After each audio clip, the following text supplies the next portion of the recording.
Morning વિદ્યાર્થી મિત્રો, આજે આપણે જોવાના છે પર્યાવરણ વિષયક પરિણામ। વિદ્યાર્થી મિત્રો, આપણે આ ચેપ્ટરની અંદર ઘણા બધા ઉર્જા સ્ત્રોતોનો આપણે શું કર્યો છે, ઉપયોગ કર્યો છે, એટલે કે આપણે અભ્યાસ કર્યો છે। પરંતુ આ જે ઉર્જા સ્ત્રોતો છે એ કોઈને કોઈ રીતે પર્યાવરણને શું કરે છે, વિક્ષેપિત કરે છે અથવા તો ખલેલ પહોંચાડે છે। તો આપણે કોઈ પણ ઉર્જા સ્ત્રોતની જ્યારે પસંદગી કરવાની હોય તો એ પસંદગી કયા કયા પરિબળો પર આધાર રાખે છે તેની આપણે ચર્ચા કરીએ। તો ઉર્જા સ્ત્રોતની જે પસંદગી છે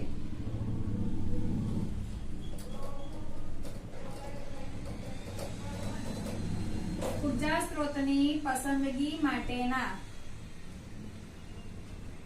પરિબળોની જો આપણે વાત કરીએ તો પહેલું પરિબળ છે કે આપણને જે તે સ્ત્રોતમાંથી ઉર્જા જે આપણે મેળવીએ છીએ એ ઉર્જા આપણે સરળતાથી આપણને મળવી જોઈએ। તો સ્ત્રોતમાંથી ઉર્જા પ્રાપ્ત કરવાની સરળતા।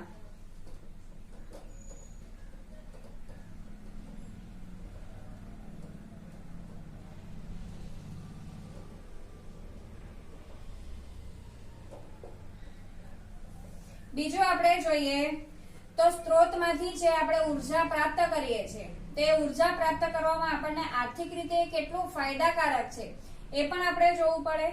પછી જો આપણે સ્ત્રોતમાંથી ઉર્જા મેળવીએ અને એ ઉર્જા જો આપણને મોંઘી પડતી હોય તો એનો આપણને કોઈ મતલબ નથી। એટલે સ્ત્રોતમાંથી ઉર્જા પ્રાપ્ત કરવામાં કેટલો આર્થિક ફાયદો થાય છે તે।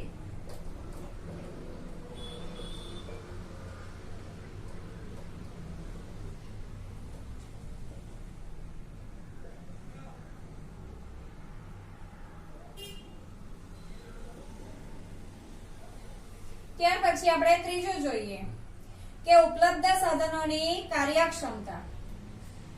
જે કંઈ પણ સાધનો છે એની કાર્યક્ષમતા કેવી છે વિદ્યાર્થી મિત્રો? જેમ કાર્યક્ષમતા વધારે સારી તેમ આપણને આર્થિક ફાયદો પણ વધારે સારો, કામ પણ એટલું ઝડપથી થાય, બરાબર। અને આપણે જોઈએ તેવું આપણે ઉત્પાદન શું કરી શકીએ છીએ, મેળવી શકીએ। એટલે ઉર્જા પ્રાપ્ત કરવા માટેના ઉપલબ્ધ સાધનોની કાર્યક્ષમતા।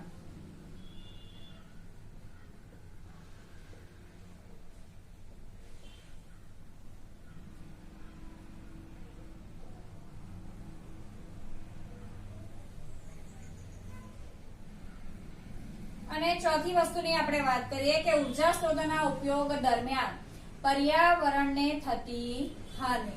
એ હાનિ જે છે, નુકસાન કાં તો થવું ના જોઈએ અથવા તો એકદમ ઓછામાં ઓછું હોય તે। કારણ કે વિદ્યાર્થી મિત્રો, કોઈને કોઈ ઉર્જા સ્ત્રોતો જે છે તે પર્યાવરણને કોઈને કોઈ રીતે શું પહોંચાડે છે, ખલેલ પહોંચાડે છે, બરાબર। તો ઉર્જા સ્ત્રોતોનો ઉપયોગ કરવાથી પર્યાવરણને થતી હાનિ।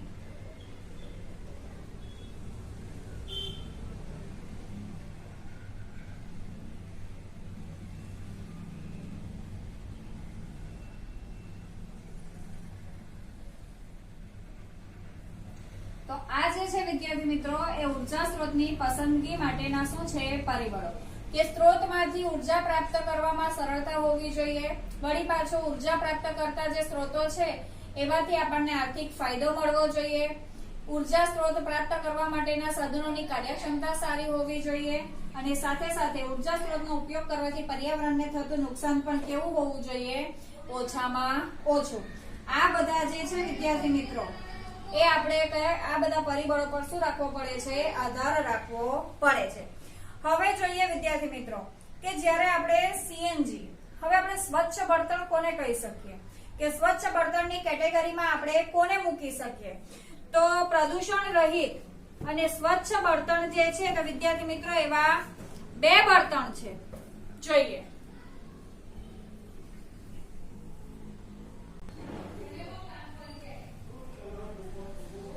હવે જોઈએ વિદ્યાર્થી મિત્રો આપણે પ્રદૂષણ મુક્ત બળતણની આપણે વાત કરીએ તો વિદ્યાર્થી મિત્રો આપણે આગળ જોઈ ગયા છે કે અશ્મિભૂત બળતણ, આપણે કોલસો અને પેટ્રોલિયમની વાત જ્યારે કરીએ છીએ ત્યારે એની અંદર શું થાય છે, તો એની અંદર જે ધુમાડો, કાર્બન ડાયોક્સાઇડ, કાર્બન મોનોક્સાઇડ જેવા વાયુઓ ઉત્પન્ન થાય છે, જેને કારણે વાતાવરણ, હવા કેવી થાય છે, પ્રદૂષિત થાય છે।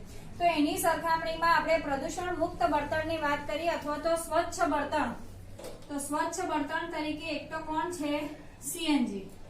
સીએનજી એટલે આપણને ખબર છે કોમ્પ્રેસ્ડ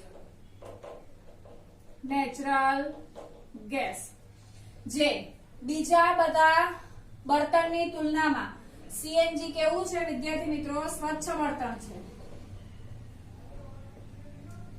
બીજા બળતણની વાત કરીએ આપણે તો વિદ્યાર્થી મિત્રો સોલાર સેલ.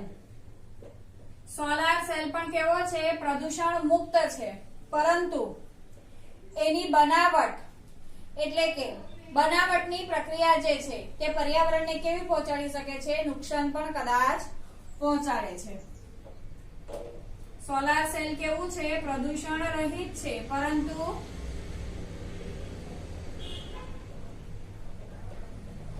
તેની બનાવટ પર્યાવરણને શું કરે છે?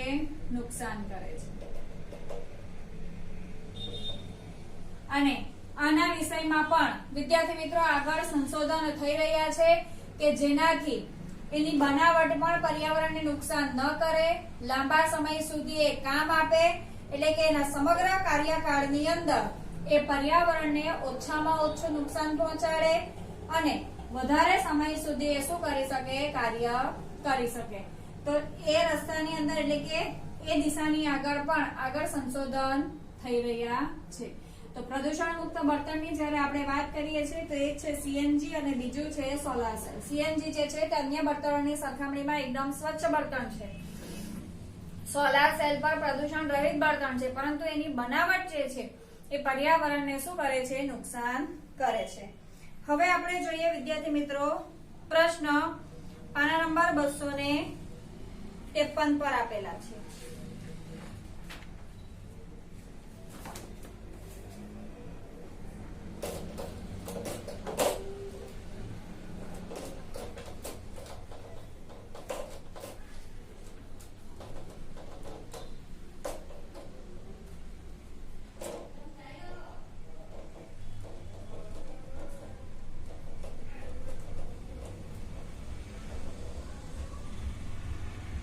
પહેલું છે શું કોઈ ઉર્જા સ્ત્રોત પ્રદૂષણ મુક્ત છે?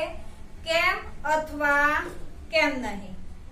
તો વિદ્યાર્થી મિત્રો જે પર્યાવરણને નુકસાન ન પહોંચાડે એવા ઉર્જા સ્ત્રોતને આપણે શું કહીએ છીએ? પ્રદૂષણ મુક્ત. તો સૂર્ય છે, પવન ઉર્જા છે, ભૂતાપીય ઉર્જા છે, બરાબર, સમુદ્રમાંથી જે મળતી ઉર્જા છે, તો આ બધી ઉર્જા જે છે વિદ્યાર્થી મિત્રો એ બધી ઉર્જા કેવી છે? તો પ્રદૂષણ મુક્ત છે. પરંતુ જ્યારે સ્ત્રોતમાંથી ઉર્જા પ્રાપ્ત કરવામાં આવે છે ત્યારે જે સાધનો વપરાય છે, બરાબર, એના ઉપયોગથી પર્યાવરણને શું થાય છે? પ્રદૂષણ પહોંચે છે. એટલે કે પર્યાવરણની અંદર પ્રદૂષણ ફેલાય છે. આપણે તે ઉર્જા સ્ત્રોતને પ્રાપ્ત કરવા માટેના જે ઉપકરણો છે એ ઉપકરણો દ્વારા પર્યાવરણની અંદર પ્રદૂષણ ફેલાય છે. એટલે આપણે કહી શકીએ કે કોઈ પણ ઉર્જા સ્ત્રોત પ્રદૂષણ મુક્ત નથી. સંપૂર્ણ રીતે તો પ્રદૂષણ મુક્ત નથી, બરાબર. રોકેટમાં બળતણ તરીકે હાઇડ્રોજનનો ઉપયોગ થાય છે.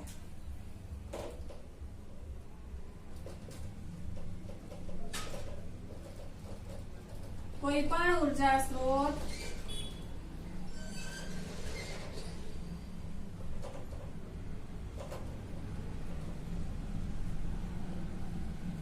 સંપૂર્ણ રીતે પ્રદૂષણ મુક્ત નથી. હવે શું છે વિદ્યાર્થી મિત્રો? તો રોકેટમાં બળતણ તરીકે શેનો ઉપયોગ થાય છે? તો હાઇડ્રોજનનો.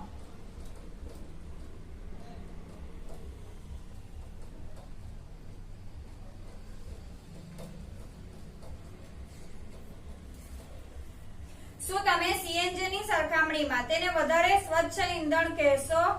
કેમ અથવા કેમ નહીં? હા, સીએનજી ની સરખામણીમાં આપણે હાઇડ્રોજનને કેવું બળતણ કહેશું? સ્વચ્છ બળતણ કહેશું. કેમ? કારણ કે હાઇડ્રોજનનું જ્યારે ઓક્સિજનની હાજરીમાં દહન થશે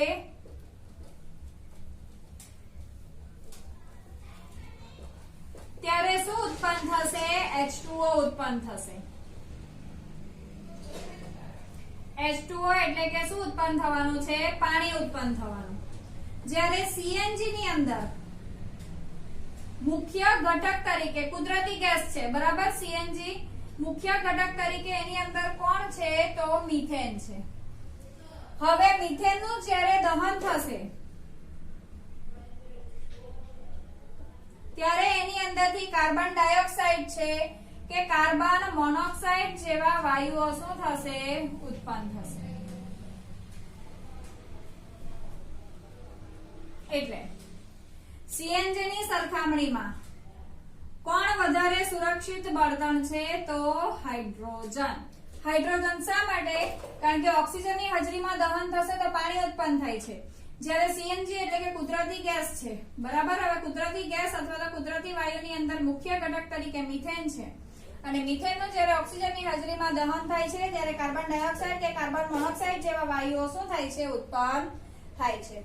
તો આપણે કહી શકીએ છીએ કે સીએનજી ની સરખામણીમાં હાઇડ્રોજન વધારે સ્વચ્છ શું છે બળતણ છે। હવે વિદ્યાર્થી મિત્રો આપણે આગળ જોઈએ કે કોઈ ઉર્જા સ્ત્રોત આપણા માટે ક્યાં સુધી રહેશે તો જોઈએ।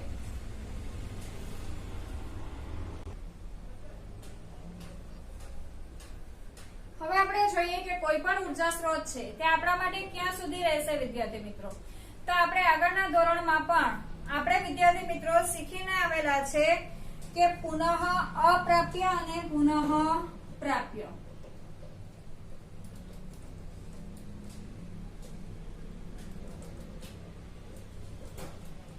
હવે વિદ્યાર્થી મિત્રો આપણે પુનઃ અપ્રાપ્ય ઉર્જા સ્ત્રોતની આપણે વાત કરીએ તો પુનઃ અપ્રાપ્ય ઉર્જા સ્ત્રોત એટલે કે જેનો જથ્થો કેવો છે વિદ્યાર્થી મિત્રો મર્યાદિત છે।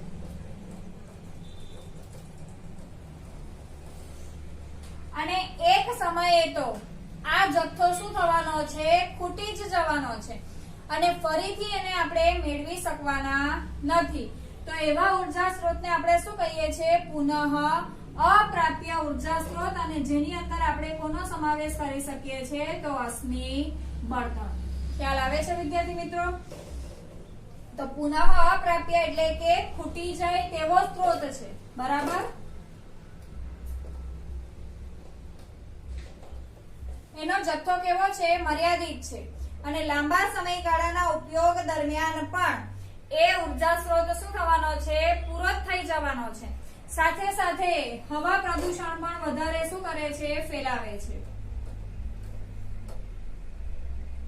તો આવા સ્ત્રોતોને શાના તરીકે ઓળખવામાં આવે છે પુનઃ અપ્રાપ્ય અને એ સ્ત્રોત પર આપણે લાંબા સમય સુધી આધાર રાખી શકીએ નહીં। બીજો સ્ત્રોત છે પુનઃ પ્રાપ્ય। પુનઃ પ્રાપ્ય એટલે કે વિદ્યાર્થી મિત્રો એને આપણે ફરીથી શું કરી શકીએ છીએ મેળવી શકીએ છીએ। વળી એનાથી આપણે જોઈએ તો પ્રદૂષણની માત્રા પણ કેવી ફેલાશે ઓછી। હવે આપણે બળતણ તરીકે કોનો ઉપયોગ કરીએ છીએ લાકડાનો। હવે આપણે વૃક્ષો એક બાજુ આપણે વૃક્ષોને કાપતા જઈએ પણ બીજી બાજુ જો આપણે વૃક્ષોને ઉગાડતા જઈએ તો એ આપણા માટે કેવો સ્ત્રોત બને છે પુનઃ પ્રાપ્ય સ્ત્રોત બને છે। આમ જૈવ ભારનો બળતણ તરીકે આપણે શું કરી શકીએ છીએ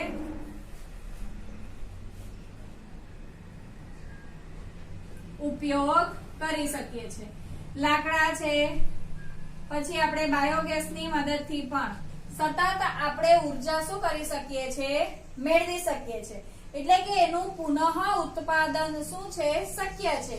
તો એવા સ્ત્રોતોને આપણે શાના તરીકે ઓળખીએ છીએ તો પુનઃ પ્રાપ્ય ઉર્જા સ્ત્રોત તરીકે ઓળખીએ છીએ। આમ આપણે અશ્મિભૂત બળતણની સરખામણીમાં જૈવભાર બળતણનો આપણે શું કરીએ છીએ ઉપયોગ વધારે આપણે લાભદાયી છે। હવે જોઈએ તો તમને પાના નંબર 254 પર પ્રશ્ન આપેલા છે।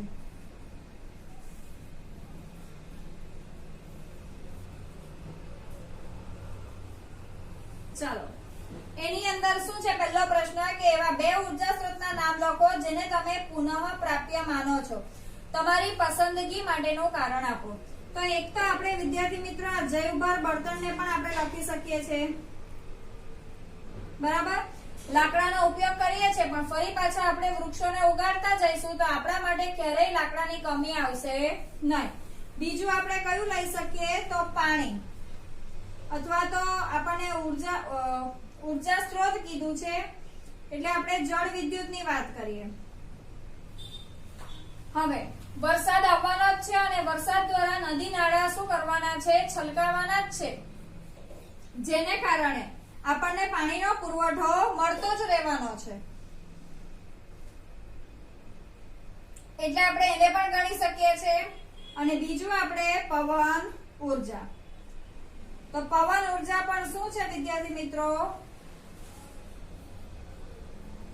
પુનઃ પ્રાપ્ય ઉર્જા સ્ત્રોત. કેમ? કારણ કે સૂર્યની ગતિને કારણે જમીન અને દરિયાના પાણી ગરમ થવાના જ છે અને એને કારણે હવાની ગતિ સર્જાવાની જ છે અને હવાના એટલે કે હવાના દબાણનો ફેરફાર સર્જાવાનો છે અને એને કારણે હવાની ગતિ સર્જાશે અને ગતિમાન હવાને આપણે શાના તરીકે ઓળખીએ છીએ? પવન તરીકે. એટલે એ પણ ક્યારેય ઘટવાનો નથી. તો વિદ્યાર્થી મિત્રો પુનઃ આ કેવું છે? પુનઃ પ્રાપ્ય. હવે બીજો ક્વેશ્ચન તમને આપેલો છે કે એવા બે ઉર્જા સ્ત્રોતના નામ લખો જેને તમે ખૂટી જાય તેવા માનો છો. તો એની અંદર તો વિદ્યાર્થી મિત્રો આપણને ખબર છે શું આવશે? અશ્મિભૂત બળતણ. એની અંદર છે એક તો કોલસો અને બીજું છે પેટ્રોલિયમ. કોલસો અને પેટ્રોલિયમ.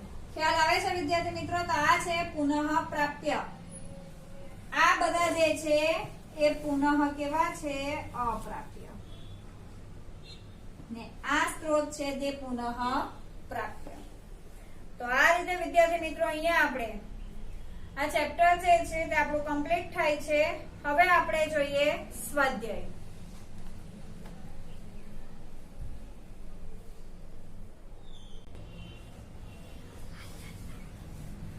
હવે જોઈએ વિદ્યાર્થી મિત્રો આપણે સ્વાધ્યાય. તેમાં પહેલો પ્રશ્ન છે ગરમ પાણી મેળવવા માટે સોલાર વોટર હીટરનો ઉપયોગ આપણે ક્યારેય કરી શકીએ નહીં. તો સોલાર વોટર હીટર જે છે વિદ્યાર્થી મિત્રો તે દિવસ દરમિયાન કામ કરે છે. તો તડકાવાળા દિવસ હોય તો આપણે ઉપયોગ કરી શકીએ છીએ, ગરમ દિવસ હોય તો પણ આપણે કરી શકીએ છીએ, પવનવાળો દિવસ હોય તો પણ કરી શકીએ છીએ. એમાં એવો કોઈ ફેર પડતો નથી. પરંતુ જ્યારે વાદળવાળો દિવસ હોય છે ત્યારે સૂર્યનો તડકો સરખો પડશે નહીં, જેને કારણે આપણે સોલાર વોટર હીટરનો ઉપયોગ કરી શકીએ નહીં. એટલે ઓપ્શન શું આવશે વિદ્યાર્થી મિત્રો? બી, વાદળવાળો દિવસ. હવે આપણે જોઈએ 2. નીચેના પૈકી કયું જૈવ ભાર ઉર્જા સ્ત્રોતનું ઉદાહરણ નથી? તો જૈવ ભારનો એટલે કે વિદ્યાર્થી મિત્રો આપણે લાકડાની વાત કરીએ છીએ. તો લાકડું છે, ગોબર ગેસ પણ કોનું ઉદાહરણ છે? જૈવ ભારનું ઉદાહરણ છે. અને કોલસો, લાકડાને આપણે સળગાવીએ છીએ તો લાકડામાંથી શું પડે છે? કોલસો. એટલે એ પણ શેનું ઉદાહરણ છે? તો જૈવ ભારનું ઉદાહરણ છે. તો શું નહીં આવે વિદ્યાર્થી મિત્રો? ન્યુક્લિયર ઉર્જા. તો ઓપ્શન સી આવશે, ન્યુક્લિયર ઉર્જા. હવે આપણે વાત કરીએ વિદ્યાર્થી મિત્રો, ત્રીજો ક્વેશ્ચન છે જેટલા ઉર્જા સ્ત્રોતના આપણે ઉપયોગ કરીએ છીએ તેમાંથી મોટા ભાગે સંગ્રહિત સૌર ઉર્જાને દર્શાવે છે. તો નીચેના પૈકી કયો ઉર્જા સ્ત્રોત અંતે સૌર ઉર્જામાંથી મળેલ નથી? તો ભૂતાપીય ઉર્જા પણ વિદ્યાર્થી મિત્રો સૌર ઉર્જાને કારણે શક્ય છે, પવન ઉર્જા પણ અને જૈવ ભાર પણ. તો કઈ ઉર્જા આવશે એની અંદર પણ વિદ્યાર્થી મિત્રો? તો ન્યુક્લિયર ઉર્જા.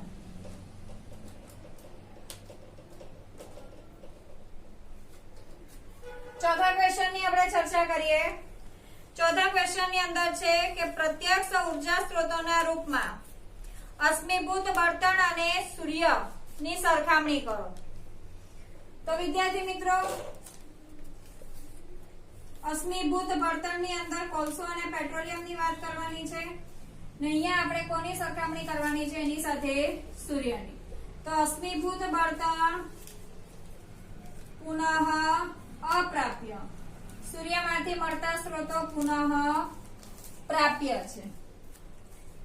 અશ્મિભૂત બળતણ કેવા સ્ત્રોત છે? ખૂટી જાય તેવા. સૂર્યમાંથી મળતો ઉર્જાનો સ્ત્રોત કેવો છે? અખૂટ ભંડાર છે. અશ્મિભૂત બળતણને કારણે શું ફેલાય છે? તો પ્રદૂષણ ફેલાય છે, એટલે કે પ્રદૂષણ થાય છે. જ્યારે આ કેવું છે? પ્રદૂષણ મુક્ત છે.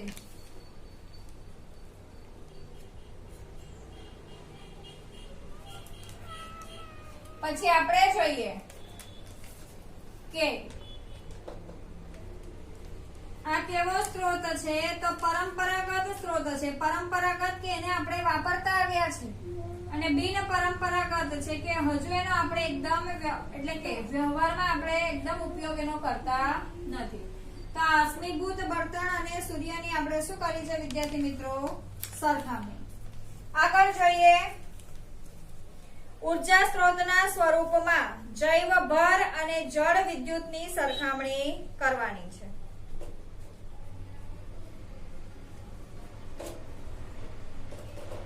જૈવ ભાર અને જળ વિદ્યુત.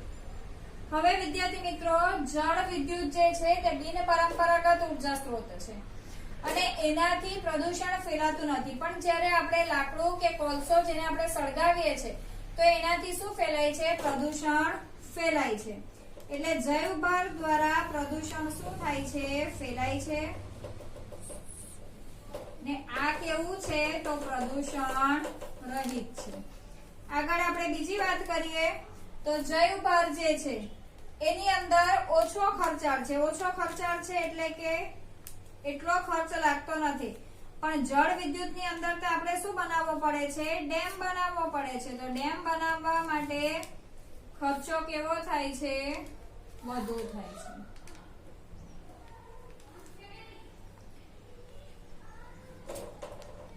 આની અંદર આપણે વાત કરીએ તો જૈવ ભારના સ્ત્રોતોની આપણે કઈ વાત કરીએ છીએ તો લાકડું છે વિદ્યાર્થી મિત્રો,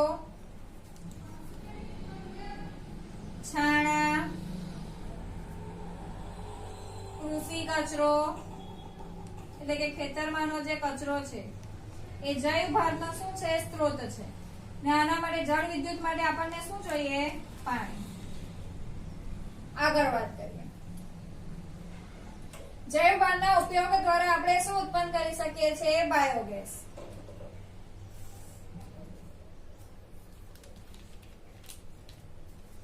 જળ વિદ્યુતમાં એવો કોઈ વાયુ ઉત્પન્ન થતો નથી. જળ વિદ્યુતમાં ફક્ત શું ઉત્પન્ન થાય છે? તો વિદ્યુત ઉત્પન્ન થાય છે. તો આ છે જૈવ ભાર અને જળ વિદ્યુતનો તફાવત.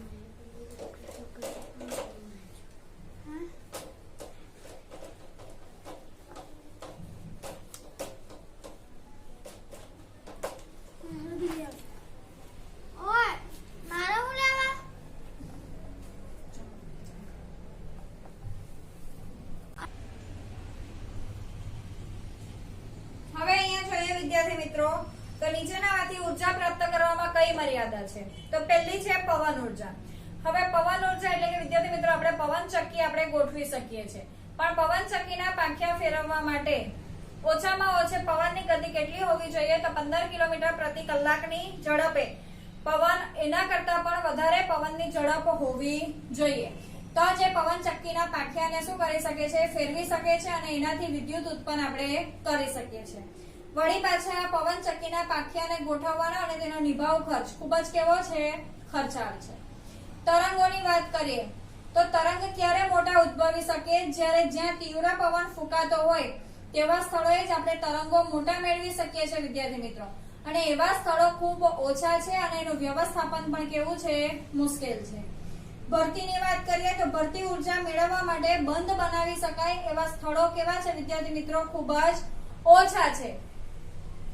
જેને કારણે અને એનું વ્યવસ્થાપન પણ કેવું છે? મુશ્કેલ છે અને એનો કાર્યક્ષમ ઉપયોગ કરવો પણ મુશ્કેલ છે. હવે વિદ્યાર્થી મિત્રો આપણે જોઈએ કે ઉર્જા સ્ત્રોતોનું નીચે દર્શાવેલ વર્ગોમાં કયા આધારે વર્ગીકરણ કરશું? તો આપણી પાસે છે એક છે પુનઃ પ્રાપ્ય અને બીજું છે પુનઃ અપ્રાપ્ય. હવે પુનઃ પ્રાપ્ય એટલે કે એ સ્ત્રોત કેવો રહેશે? અખૂટ. અને પુનઃ અપ્રાપ્ય એટલે કે ખૂટી જાય તેવો. તો એની અંદર આપણે એનું શું કરવાનું છે? વર્ગીકરણ કરવાનું છે. તો ખૂટી જાય તેવા સ્ત્રોત હોય તો આપણે કયું કહી શકીએ વિદ્યાર્થી મિત્રો? અશ્મિભૂત બળતણ.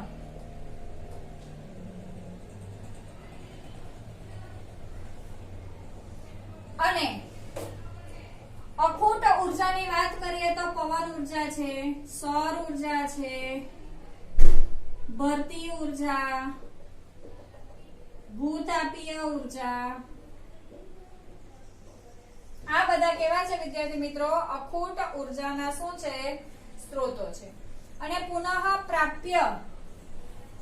પ્રાપ્યની જો આપણે વાત કરીએ તો એક છે જૈવભાર. જૈવભારની અંદર આપણે વાત કરીએ આગળ કે લાકડાનો આપણે બળતણ તરીકે ઉપયોગ કરીએ છીએ. પણ એક બાજુ જો આપણે લાકડું વાપરતા હોઈએ અને બીજી બાજુ જો આપણે વૃક્ષોને ઉગાડતા જઈએ તો એ પ્રોબ્લેમ શું થઈ જાય છે? સોલ્વ થઈ જાય કે આપણે ફરીથી એ પુનઃ શું થતું રહે છે? મળતું રહે છે. તો એને આપણે શેના તરીકે લઈએ છીએ? પુનઃ પ્રાપ્ય. પુનઃ અપ્રાપ્ય એટલે કે એકવાર વપરાઈ જાય તો ફરી પાછું આપણને મળવાનો નથી. તો એવા સ્ત્રોતોને આપણે શેના તરીકે લઈએ છીએ? પુનઃ અપ્રાપ્ય ઉર્જા સ્ત્રોત તરીકે આપણે લઈએ છીએ. હવે જોઈએ ઉર્જાના આદર્શ સ્ત્રોતોમાં કયા ગુણો હોય છે. તો આપણે વિદ્યાર્થી મિત્રો આગળ જોઈ ગયા કે ઉર્જાનો ઉત્તમ સ્ત્રોત કોને કહેવાય છે? તો એકમ કદ દીઠ કે દ્રવ્યમાન દીઠ આપણને એની કાર્યક્ષમતા કેવી મળે? વધારે. બીજું કે સરળતાથી ઉપલબ્ધ. સંગ્રહ અને પરિવહનમાં પણ કેવું હોય? સરળ. ને વળી પાછો એ કેવો હોય? સસ્તો હોય.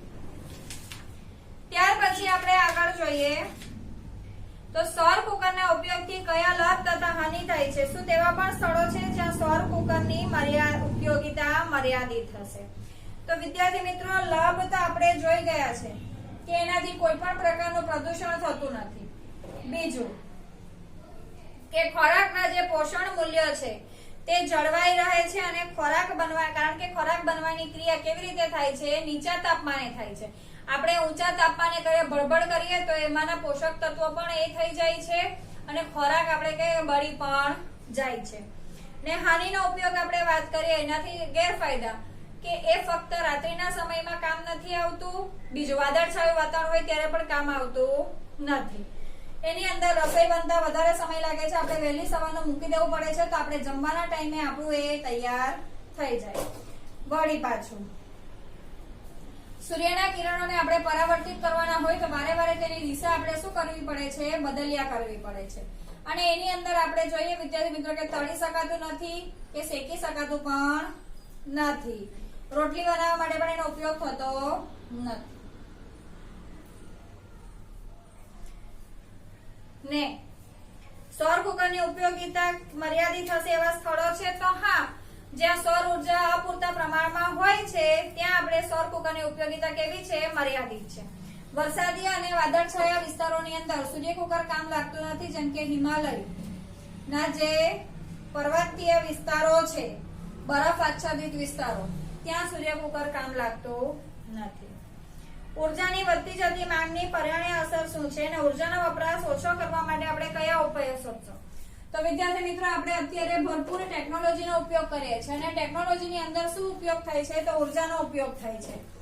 આમ જેને કારણે દિવસે ને દિવસે ઉર્જાની માંગ વધતી જાય છે. એની ઉર્જાની માંગને પૂરી કરવા માટે આપણે જે અશ્મિભૂત બળતણોનો ઉપયોગ કરીએ છીએ જેના કારણે પર્યાવરણને પણ શું પહોંચે છે? હાનિ પહોંચે છે. બરાબર. તો એના માટે આપણે શું ઉપયોગ કરી શકીએ? તો વ્યક્તિગત વાહનોનો દૈનિક ઉપયોગ આપણે શું કરી શકીએ છીએ? ઘટાડી શકીએ છીએ. એટલે કે આપણે કયા વાહનોનો ઉપયોગ કરી શકીએ છીએ?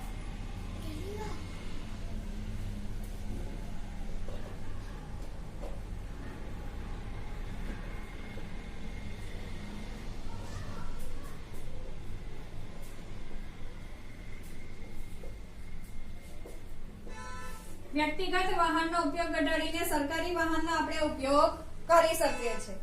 બીજું, ઓછા નુકસાનકારક બળતણ હોય એટલે કે સીએનજી છે, બાયોગેસ છે, તેનો ઉપયોગ આપણે સીએનજી બાયોગેસ વાપરી શકીએ.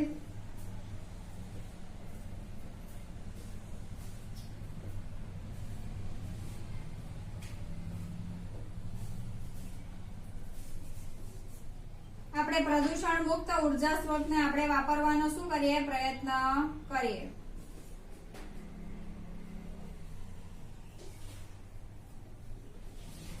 પછી આપણે આગળ પણ શીખી ગયા છે 16મા ચેપ્ટરની અંદર જરૂર ન હોય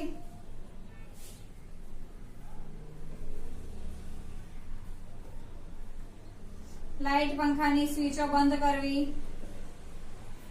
પાણીનો ન ઉપયોગ હોય, પાણી આપણે પૂરતું વાપરવું જોઈએ, ટ્રાફિક સિગ્નલ પાસે લાલ લાઈટ હોય ત્યારે આપણે આપણા વાહનોને શું કરી દેવા જોઈએ? બંધ કરી દેવા જોઈએ. તો આ રીતે વિદ્યાર્થી મિત્રો આપણે ઉર્જાનો શું કરી શકીએ છીએ? બચાવ કરી શકીએ છીએ. Thank you.